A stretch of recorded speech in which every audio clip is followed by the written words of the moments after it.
Right.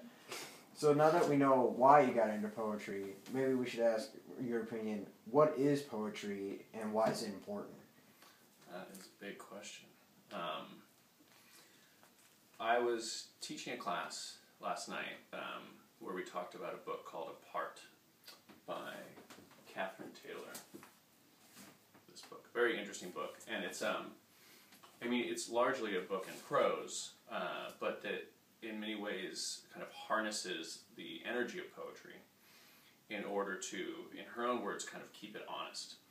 And we had a great discussion in class about the fact that, prose often does most of the work for the reader. There's, of course, like, the way that narrative works, there are going to be some things that you're figuring out as the book's going on, and there's going to be some things that, in more avant-garde fiction books, there's going to be some really strange things happening, like Ulysses. You have to really, work to get to that one, but for the most part, prose is going to do a lot of the work for you. And we talk about poetry, really good, kind of dynamic, open, alive poetry, kind of just meets the reader halfway and says, you have a really important job to do here too. I'm not going to make all the meaning for you. And how that seems more appropriate to larger questions that are more difficult to answer. So I think poetry is by nature open, and I think it is by nature collaborative.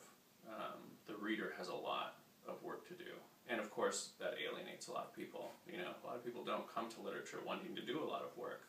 For me, I take it as a sign of generosity. I think that's a characteristic of poetry that I value, maybe above all the others, is generosity, how it's built into the form.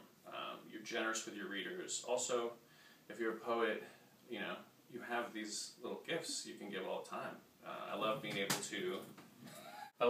to send an email to someone and just, put a little poem in it too, and have that be a means of saying, like, hey, this is what I was thinking, this is what I was up to, and then they can do the same thing. It's very generous.